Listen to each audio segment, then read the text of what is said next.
ፌዴራል ፖሊስ ከቴዲ አፍሮ ጋር በተያያዘ የተሰራጨው የስቱዲዮ ዘረፋ መረጃ መሰረተ ቢስ ነው ሲል ለአዲስ ማለዳ ገልጿል። በከያኒ ቴዎድሮስ ካሳሁን ቴዲ አፍሮ የቅርብ ሰዎች ላይ ተደርጓል የተባለውን እስርና ክልከላ እንዲሁም የስቱዲዮ ዝርፊያ በተመለከተ ምላሽ የሰጡት የፌዴራል ፖሊስ ኃላፊው መረጃው መሰረተ ቢስና ከእውነት የራቀ ነው ሲሉ አስተባብለዋል። የታዋቂው ድምፃዊ ቴዲ አፍሮ ቶሪካ የተሰኘው አልበሙን ለህዝብ ይፋ ካደረገ በኋላ በዙሪያው ያሉት ሰዎች ላይ እስር መፈጸሙ እንዲሁም የፌዴራል ፖሊስ የደንብ ልብስ የለበሱ የጸጥታ አካላት የድምፃዊውን ስቱዲዮ እቃዎችና ለህዝብ ጆሮ ያልደረሱ ስራዎችን ተዘርፈዋል መባሉን ተከትሎ ለፌዴራል ፖሊስ በቀረበ ጥያቄ መሰረተ ቢስ ነው ሲሉ ምላሻቸውን ሰጥተዋል። ፖሊስም የፌዴራል ፖሊስ እንዲህ አይነት ወንጀል አይሰራም፣ ስብዕናውም አይደለም በማለት ምላሹን ሰጥተዋል። ፖሊስ ይህንን ብልም አርቲስቱ የቅርብ ሰዎች ድርጊቱ እንደተፈጸመ ለዓለም አቀፍ መገናኛ ብዙሃን ተናግረዋል። ምክትል ማናጀሩም ታስሯል በሚል መዘገቡ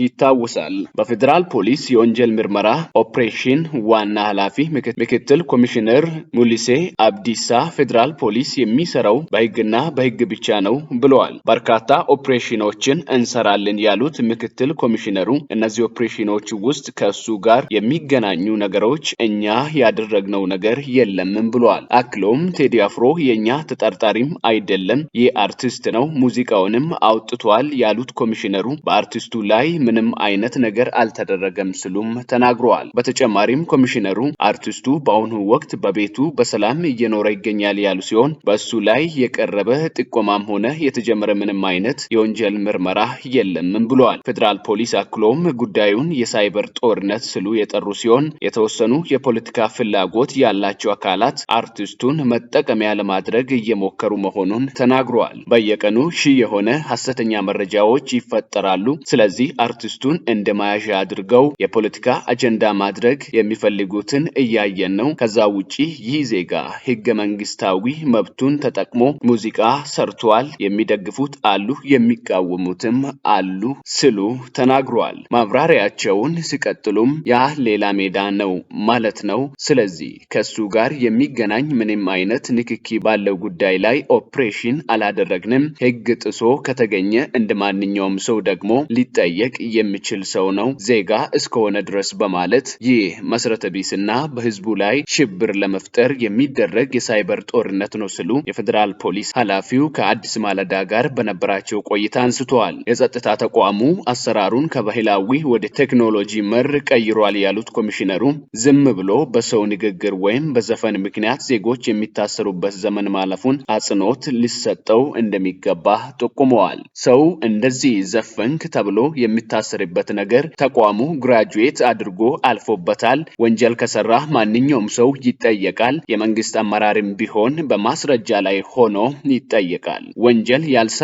ደግሞ በፍጹም አይጠየቅም ያሉት ኮሚሽነሩ አርቲስቱም ህገ መንግስታዊ መብቱን ተጠቅሞ ሙዚቃ የመስራት መብቱን ተጠቅመዋል ብለዋል። አስቀድሞም ጋዜጣዊ መግለጫውን በተመለከተ መንግስት ከለከለ የሚለው አስተሳሰብ መጀመሪያውኑ መሰረተ ቢስ ነው በማለትም ተናግረዋል።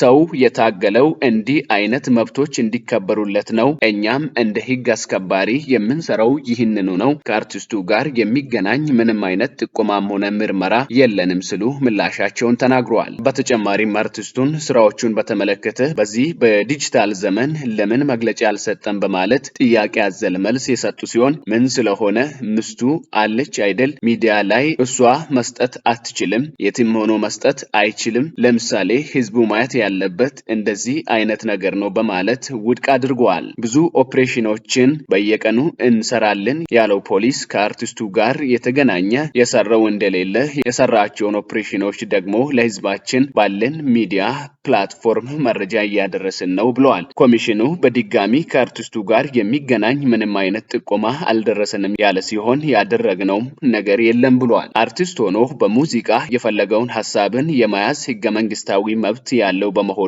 ፖሊስ ያለ ማስረጃ ሰው የማይያዝበትን ሂደት ፈጥረናል ብለዋል።